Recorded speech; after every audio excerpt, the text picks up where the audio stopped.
Okay, have you ever heard the term mega boutique? I feel like that term was floating around our industry for a while. I'm not even sure if people still use it. But if I was going to put anyone in that category and say that, man, this is a business that I have loved to watch because they were around from the very beginning, it's this one. Today, as a part of our 10-year anniversary series here on the podcast, I am so excited to interview Leslie Hall, the founder of the ZigZag Stripe. Leslie is somebody who has built an incredible online business with really intentional brand recognition. And today we're going to deep dive and reconstruct her entire business model, but talk about the power of the brand recognition that she has built, someone with a really recognizable model who is not her, who is not Leslie. She's not the face of the brand. And I think this is really interesting how Leslie's put this together over such a period of time. Not only that, but one of the things I admire about ZigZag Stripe is how Leslie, from the very beginning, really did build a community around her business. And if you guys have followed for any period of time, you know what I think of community. It is absolutely everything in business. And when you go into the ZigZag Stripes not wholesale, but Facebook group for their business, you'll notice that there are just as many posts in that group of customers talking about how they love the product and also sharing selfies and building one another up and truly being such a positive space for one another. There's just as many posts about that as there are actually showing and selling products. That's a really, really incredible achievement.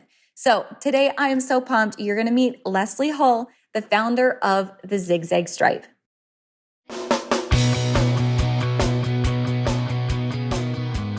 Let's talk about your business strategy and the juicy details of what actually works, from mainstream fashion to fashion on Main Street and the entire ecosystem behind it. How do we scale your company and do it with the balance and the happiness that we all seek?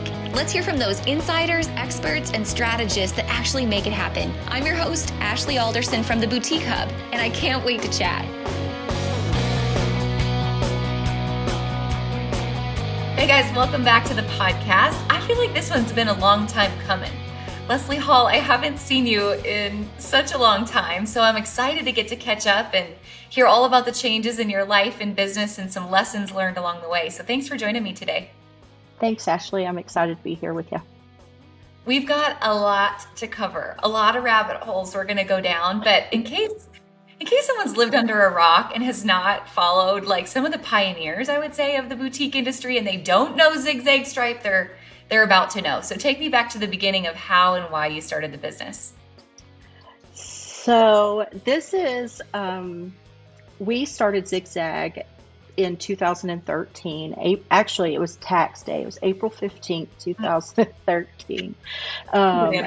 I can't believe that we're about to celebrate 10 years, but we started ZigZag. Just, you hear a lot of people talk about kind of their story, and I was looking for a change in I was a stay-at-home mom, and we had 3 littles at home, and Joel's a firefighter. I was bored. I needed a change. And I'd always kind of been one of those little boutique shoppers. And so one day I told Joel, he got home from the fire station, and I said, you know what? I think I want to start a boutique.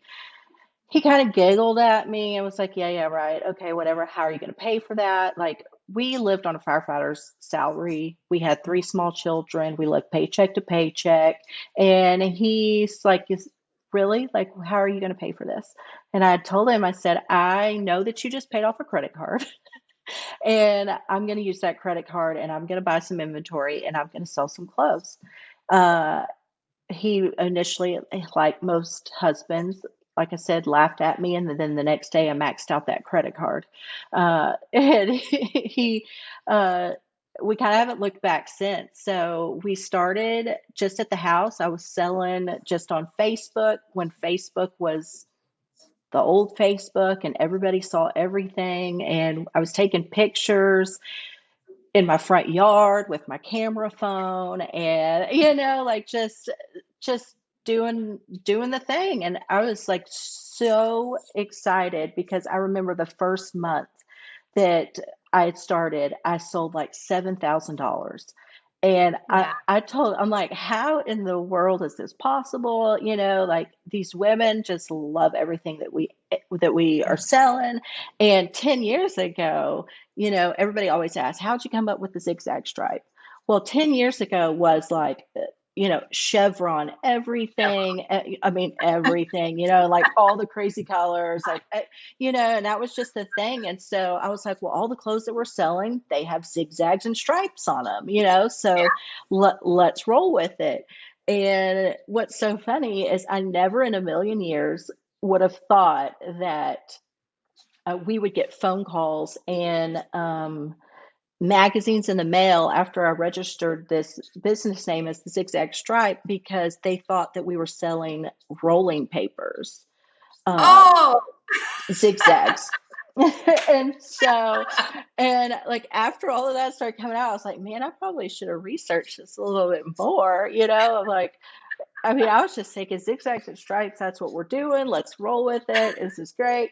And still to this day, 10 years later, we still get phone calls like to our customer service department telling us that they are not satisfied with the papers that they purchased. And oh we my have to God. tell them every time, like, sorry, bud, like we just sell women's clothes. Like I can't help you there.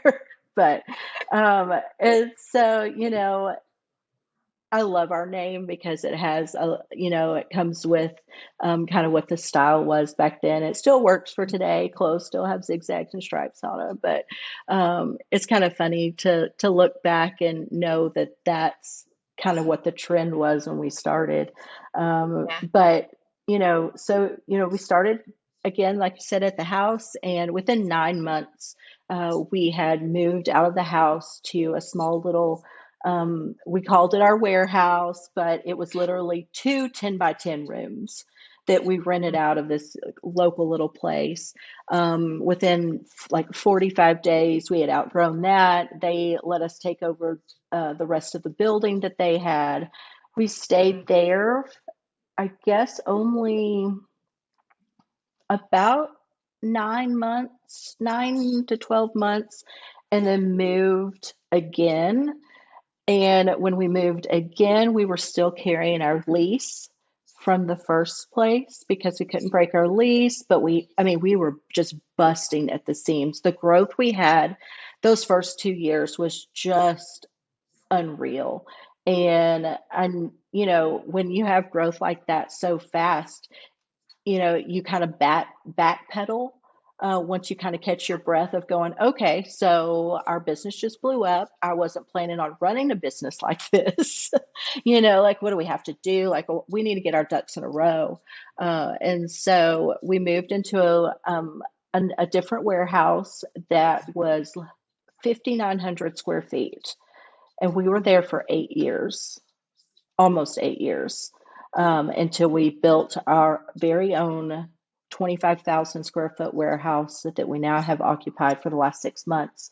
Um, so, but to rewind to those 7, 8 years that we were in 5,900 square feet, I have no idea how we survived, honestly, honestly, because we knew that like it worked and whatnot, but we had to get creative. We had to get really creative on our space and how to use all of our space, which then gave us this huge like love for efficiency. And ever since, and I think that when, you're put in those situations where you have to just figure it out and you don't have any other options, you learn how to make it work. And we learned that efficiency was going to be what we kind of like pride ourselves on because uh, it's a lot. I would rather be super efficient than be wasting money on things that I don't have to. I mean, isn't that everybody that, shouldn't you want to be, you should want to be efficient. So that's kind of what we've done over the years is just really learn how to do that, so we could build a business and not have to carry so much overhead, so many employees, um, because we all know how hard it is to get employees these days. Yeah. So it's been um, it's been a whirlwind. There's been a lot of things that's happened over the 10 years, but it's been a ride for sure. Oh my gosh. Well, there's a lot we could dive into just from that piece of the story alone. But I want to stick on the warehouse piece for a minute. Before we talk about the new warehouse, I love that you say we built our business on efficiencies and you had to Mhm. become obsessed with those efficiencies. Talk to me about the old warehouse and maybe some of the systems and process and efficiencies you really lived and died by that helped you get the most out of that space. So when we first occupied that building, I had zero experience with what a traditional warehouse looked like. Um, I'd heard people, my brother had worked in a warehouse, like I knew some people, but I had never really had my hands in on it. And so when we moved in, we were on rolling Z-racks. Everything was hung because that's how it came from the vendor. So just being naive to the whole situation. I'm like, oh, that's the way we have to keep it. Yeah. So that's what we did. And, my brother ended up coming to work for me. And when he came to work for me and kind of took over the warehouse, he, really educated me a lot on what does a traditional warehouse look like, that how are you finding your product, you need to have locations, you need, all these things. And it was just blowing my mind because I was like, this is how it works? Okay. Like I just literally, I had no idea. And so he educated me a lot and I'm always anxious and like I love to learn new things and it was just one of those things that just I don't know, it got my motor running and I love to know that oh my gosh, we can only have two people packing orders, but we can ship out 1,000 orders. Like how like how can we continue to do that? But we made sure that we used our space wisely. And so everything that started coming in, we were bagging it and tagging it with a barcode. Everything had a location. It Mhm. helped keep things from getting dirty. We're in Texas and a traditional warehouse. There's no air conditioner. So, some days we'd have the doors up. And so, like, we had to start thinking of, yes, we're going to run a real warehouse, but how am I going to keep everything clean and new and all those things. So we used all the space that we could and went as high as we could in the building that we were in, which wasn't they didn't have it wasn't tall ceilings, but I think we had like 12-foot ceilings or something. I don't know, 14-foot ceilings. But we racked out everything and put boxes up and used as high as we could. Mm. Anything that was up high, what we used for shoes or back stock, like we literally used every little nook and cranny and put a location on it, and everything had a spot. And Yeah. there, it when that's the only option you have, you figure it out. And once we started doing that, I was like, okay, like that starts helping on, oh my gosh, we sold that last one. Where's that last one? Everything is always always talking about onesies. We have so many onesies. Where are we putting all these onesies?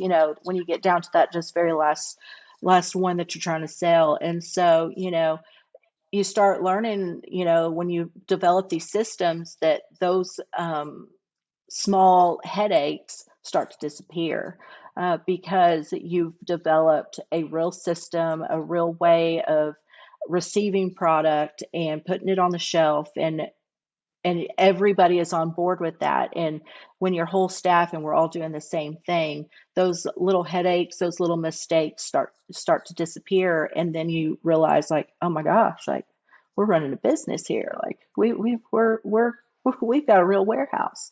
And as we just consistently um, perfected those systems, and now we're doing the same thing just at a grander scale. Yeah. I want to go back with that system. How did you, and the onesies, because I know that's such an issue. How did you, like, what was your process for barcoding and knowing what went in what row? And then what did you do with the onesies, twosies, or those returns that you may have had and had to put back on the shelf? What was your process for those two things? So when we at our old place, when we were limited on space, we had actually onesie bins that we would Mhm. use. And so when things would get down and a box was almost empty and we needed to clear that location, we would just have a onesie bin. So we would know that, okay, anything that's left that is, down to one, our warehouse manager would kind of go through and relocate all those things to a onesie bin. And then it was just kind of like a hunt for it when it did sell. But we knew that it was all going to be in one spot and we weren't trying to hunt through the whole warehouse for it. Uh, and so that worked for a little while because you never want to waste an empty spot for one product. We did get to Yeah. a point though where we had mix of products in one bin.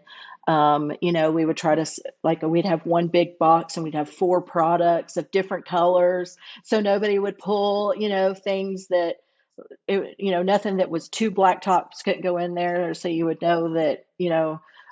because we just didn't have enough space. But the onesie bin worked for a long time, and we had just one little section and but every day we had somebody that was, our warehouse manager that was walking the aisles and trying to figure out, okay, this box is low. Like, how can we move things around to open this space up for new product to come in? Because we were receiving product every single day. And so there was literally somebody always moving things to use every spot in every space that was available. It was controlled chaos, I guess. That's what we like to tell ourselves.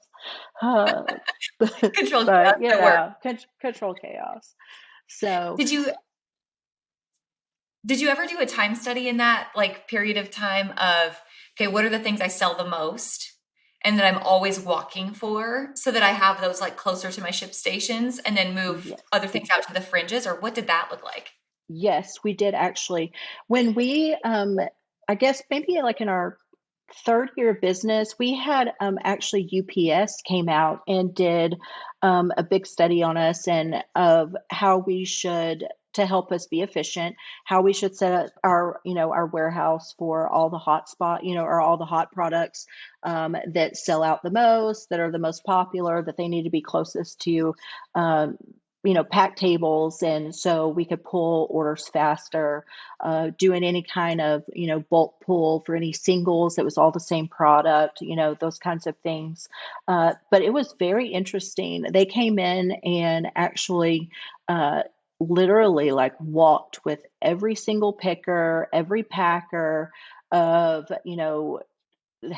down to how big of the mat that they stand on and pack should be. I mean, it was Oh, crazy. Like, and you've only been in 3 years and you're like, this warehouse, like, I don't know what I'm doing, and they're telling you all these things. And I was just sitting there like a deer in the headlights going, okay, like, man, like, they've got there's a lot of things that we could be doing. And so after they came in, that made another big difference for efficiency because they just kind of, you know, um, like you said, making sure that those hot items are up close, anything that's not selling as well, or that you have overstock of, those kind of things were farther away, down to the way that our aisles were set up. So when we would print an order, we were paper pulling.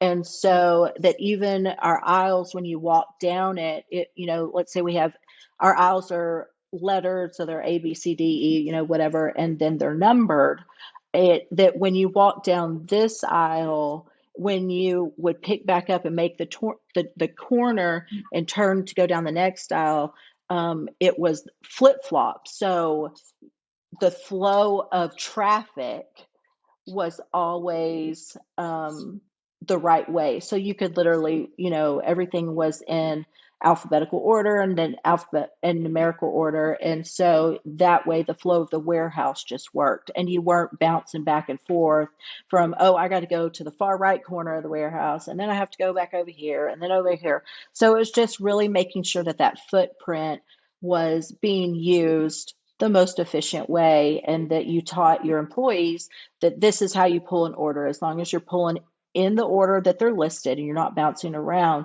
it will be the quickest way for you to pull that order and get it back to the pack station. So that was probably the biggest thing that we made sure that has made a huge difference is um, is that UPS, when they came out and gave all the recommendations, they even gave us like drawings of what we should build when we outgrew that facility to use every bit of space and be able to use every, all the square footage efficiently. So it was pretty cool. So I don't know if they still do that or not. That was a long time ago, but if they do, I would take them up on it because it was well worth it.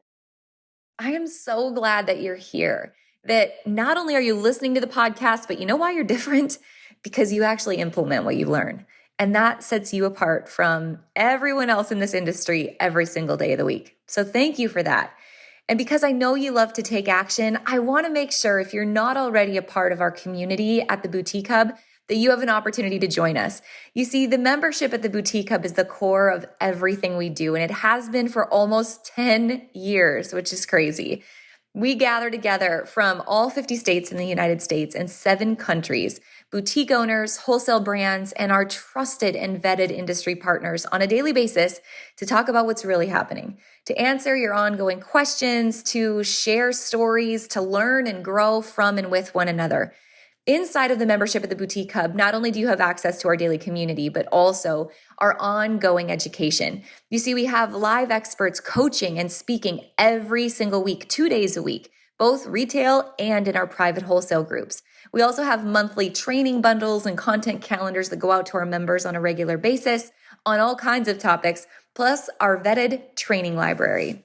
Our training library is full of tools and templates and videos and how-tos, checklists, everything from non-disclosure agreements that you can learn from, model agreements, content calendars, an engagement library, videos on how to run Google ads and Facebook ads, to optimizing your inventory, your buying, and how to pay yourself more with Profit First. Besides learning, I want to make sure that you also have an opportunity to buy and stock your store accordingly. So members of the Boutique Hub also have access to so many discounts from vetted and trusted wholesale partners, almost 1,000 of them now, inside of the hub and also on our platform, hubventory.com, the new wholesale marketplace built by the industry for the industry. And finally, you guys, your membership, I can tell you how to get it for free. And many members do. And here's why. Membership at the Boutique Hub comes with all kinds of exclusive perks and discounts only open to you, a Boutique Hub member. And when you use those perks and discounts, it saves you often 3 to 4 times the amount your membership actually costs, which starts at just $24 a month. So access those perks and those discounts, those wholesale savings, and also make sure you're growing your business to build more revenue with all the trainings happening at the Boutique Hub. You know what? One last thing. I know you like listening to podcasts, but you know what's even better? Meeting in person. And that's one thing I'm so thankful for at the Hub, because at every market in Dallas or Atlanta or Las Vegas, or even at our conference for boutique owners, the Boutique Summit, members have an opportunity to meet up, learn, and grow together in person. So I want to invite you to join us at theboutiquehub.com/join to become a member of our community today. Yeah, I've heard a couple people say that they've had that opportunity and just how valuable that was. I'm curious. So when you decided, okay, now it's time, like we cannot live here anymore, we're moving on, we're building our own. I mean, that does have to feel like an incredibly daunting move to start to draw that out and map it out. Where did you start when you knew you had to upgrade and build a new facility? When Joel, me and him had always talked about it. It was one of those things that were like, oh, oh gosh, when we build our own warehouse one day, this and that, what do we want it to look like? Where do we want it to be? Like, what is this going to start? And you're just daydreaming. But then that day came, and it's like our lease was coming up, and, we knew that we weren't going to be able to stay there. But, like I always told him, I said, if I have to drive far to go to work, I'm not ever going to go to work.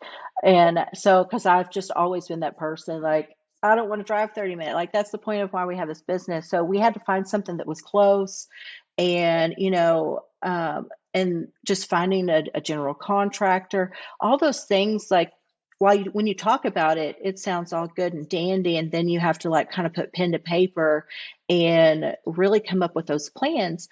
And we happened to just kind of fall upon some property that's literally 2 miles from our house. It was, we're 2 acres or 3 acres. And so when we found that piece of property, or the property that we're on, um, you know, Joel was like we just kind of snatched it up. We Joel had actually been in the talks with, I guess, a handful of contractors over the years that he had just Mm. kind of reached out with. He's just all about that research. And so he had just been doing some research of, what is that, what does a general contractor look like? What kind of price range is this? All of those things. And um, so when it was time, he had reached back out to some of those guys, and there was one company that had always stayed in contact over the years. And so Joel had reached back, he had reached out, and they had had a conversation, and they, came up with drawings and whatnot. And then we found our piece of property. We bought our property in December. I guess we closed on it in December of, is that 19? Yes, because that was right before the world fell apart. And so we closed on that in December of 19. And then, no, I don't remember. I'm like losing my date. I'm like, is it 19 or 20? I don't know. Anyways, I knew it was December, and we didn't break ground until um, April. So it was like 4 or 5 months from just buying our property, just before we even broke ground. And then our build time got delayed. I mean, it was a lot. I mean, it was a whole lot. But it was supposed to only be like a 8 or 9 month build time, and it ended up being 16 months. Um, Oh, yeah. yeah. So when we were going through the whole, like, we know we don't want to extend our lease and all this with our old building, we extended our lease multiple times, went to like a high premium month to month while we were in our build. Um, and it was, and all that was COVID was going on as well. So, Yeah. we're like, we're working. No, we're not. Yes, we're open. No, we're not. And then Oh, it's like half our staff got COVID. And then, it was just so, in the yeah. midst of just trying to build something that is cost millions of dollars, and you're, already taking on that stress of that, and then to Yeah. throw a wrench of COVID in there, it was a lot. It was a lot. That is a lot. But what happened during COVID for so many businesses was business grew. So Absolutely. I can't imagine, talk me through how you balanced your business growing, you trying to create some sort of buying plan to take on more inventory or turn inventory faster in limited space, and juggling when is my new warehouse going to be open, and then how do I plan for that move? How did you have to adjust your buying during that transitional time to have space for it all? So, oh my gosh, yes. There's always so many moving parts to Yeah. business. And, you don't ever know which parts are going to be moving until you're kind of in it. And, you know, when COVID hit and all, I remember the day that one of our vendors told us that LA was going to be shut down and that they were not going to be able to ship anything else out. It was a Thursday evening, or it was a Thursday. And so me and my buyer, which is Mel, she's now the president of ZigZag, and we literally, and we're like, we're going to get on the phone and we are going to call everybody that we know and see who can ship what today.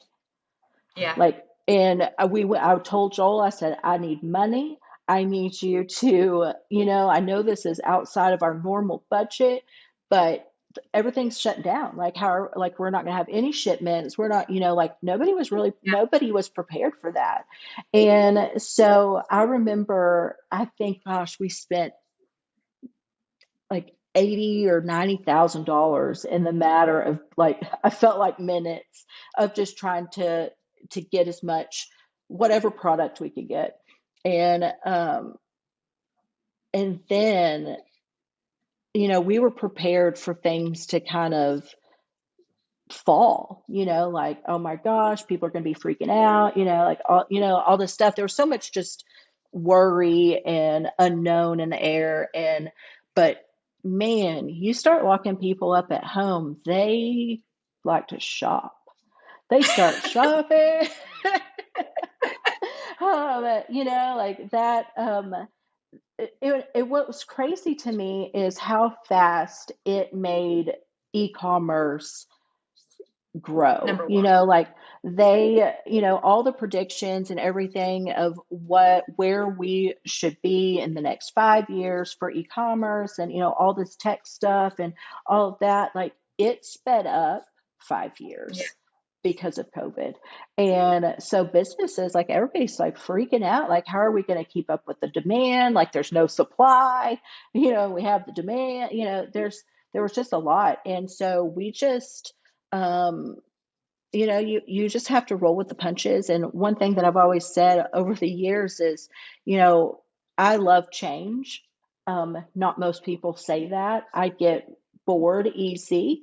And so I'm all for the change. So when things are like kind of, moving around and looking kind of, unsteady, I'm like, let's change it up. Like, what can we do? What can we do to sell 3,000 masks today? Because we all went through that. And so like we were selling things that I would have told you that I would never have sold, hence all the masks that we were selling, and tie-dye and leopard and all these things. But you know what, at the end of the day, like that's what we do. Like I'm there to sell a product. And um COVID just made people want things. It was great for business because it, obviously increased revenue, but it also put a new demand on small businesses of having to keep up with Amazon and same day shipping. And I wanted, I ordered it today, but I wanted it yesterday.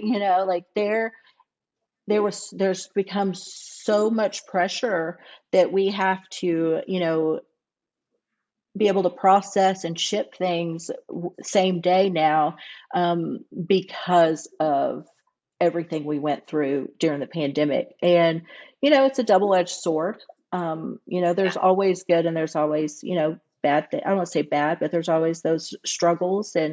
Um, and you just have to learn how to change and adjust and keep moving.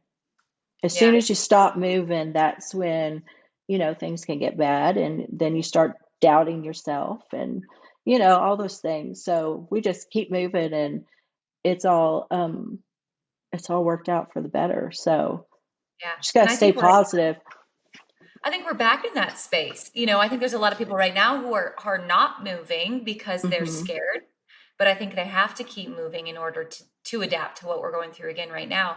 I have to ask you this question. I have more warehouse questions. I could talk about that all day, but Yeah. something that amazes me about you, and I've always been really intrigued by this, and especially, with what happened during COVID and all this growth, you've managed to grow this company, a traditional e-commerce company now, and you're not really the face of the brand. Hmm. And that amazes me because a lot of people, like, you have an amazing sense of community that you've built even without doing that. And in that sense of community that you've built, what I think is really strong, your Facebook group, I feel like, has always been the very best one at your customers sharing selfies of Mm. themselves in the outfits and then encouraging one another when they post a selfie of themselves in the outfit. Like, by far the best I've seen. So how did you foster that sense of community even without yourself like at the helm of that ship? So I have, when we started ZigZag, like it was one of those things that I've never wanted to. I knew from the very beginning that I never wanted to be the face that was out there.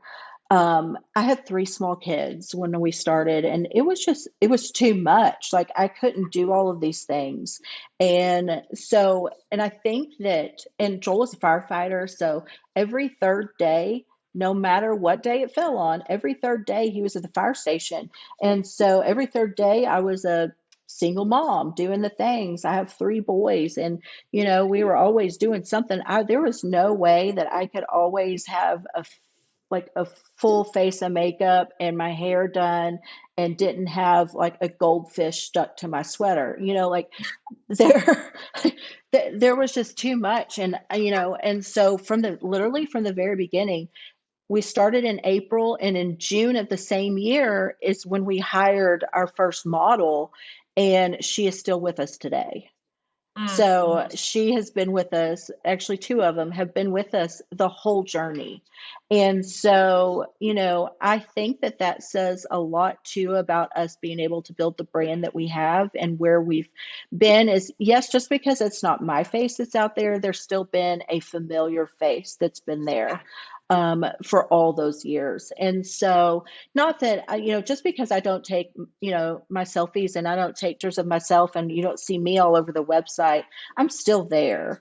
I'm still communicating with them. I'm still sending or Facebook messages, lots of Facebook messages and emails. And there's still a lot of chatter that I'm involved in. It's just not literally my face that's out there. Yeah. And I kind of like it that way because one of the things that we've always talked about is one day there's going to be an end game. And what is my end game? And how am I going to be able to, walk away or have any kind of transition of somebody else in my role if I'm the face of it? And, I we always have talked about it, and that can be a whole nother podcast in its own, of because those are avenues that we've always entertained of what will that look like. And so that makes that transitional part much easier when you're not the face, and Yeah. that's And I think that, always been on our mind. That's always been that thing that's in the back of my mind going, there's a reason why you're doing this, and yeah. that's probably the biggest reason. Yeah. And I think that's forgotten a lot. So I totally agree with that. How did you get your community off the bat sharing so many selfies with one another? Um, one of the things over the years, when especially just being in the industry now for 10 years and seeing just the change in myself.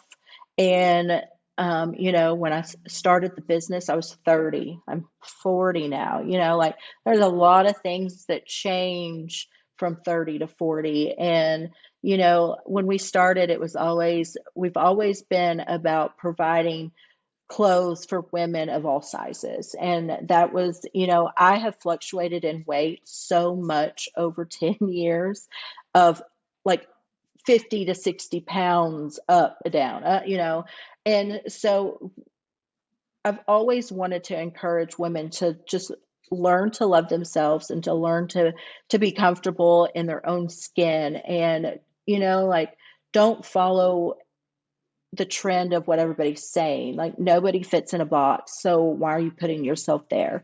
And Yeah. so I feel like that is kind of what has really made our community as good as it is because that's kind of like, I don't want to say practice what you preach, but like that is what we've always been preaching. Is like, it's okay to be different, it's okay to be a little quirky, it's okay to have an edge to you. You don't have to fall into such a strict you know criteria of the norm. And who wants to be normal anyways? It's overrated.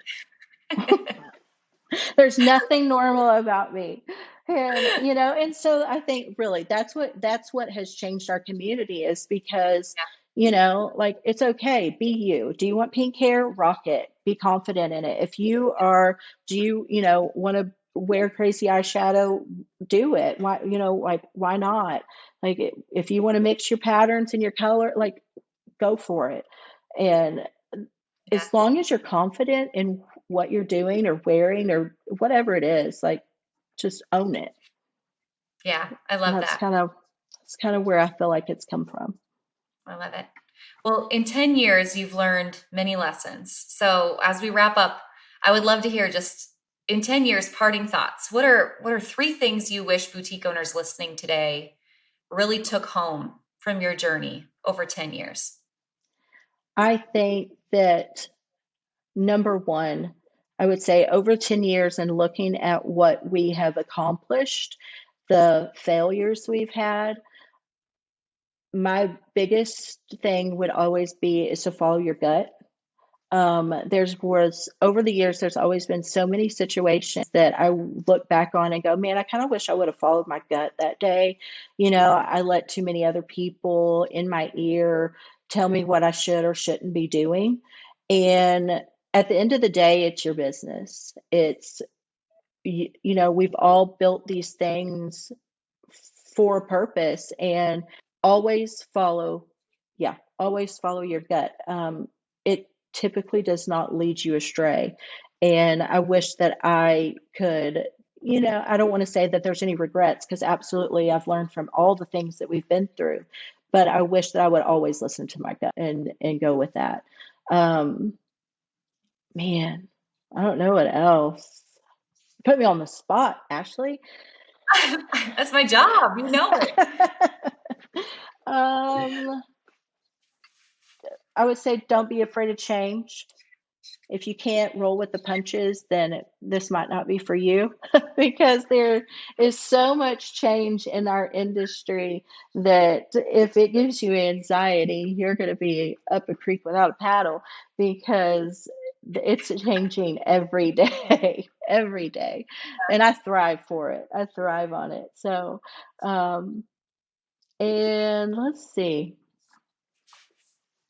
I don't know what else I got. Just stay true to you. You stay true to I like you and be passionate about it, you'll do big things. those are all good things. All right. As we wrap up, last thing, your oldest son's going to college, right? He You're entering this is. journey of your life, this new phase. So after all that, those lessons, right, that you just listed off, I want to even fast forward from 30 to 40 to 60 to 70 down the road. And your boys now, you're sitting with them on the front porch. Maybe you've got grandkids, you've got friends and family, you're all gathered around, and you're talking about ZigZag and the multiple warehouses now that you've built and the journey that you've had. What's the thing that you want people to remember the most about you in this journey and who you are? Oh my gosh. I've always said it's not about, oh God, I don't like it ever being about me. Um, so I would, I don't know what kind of legacy. That is a really hard question that I feel like uh, I've been trying to figure out myself here lately, honestly, Hmm. because there's just been so much that has happened. I don't even say happened.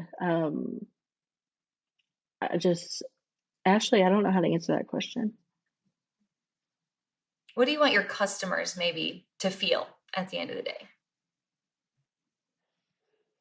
That they love themselves, and that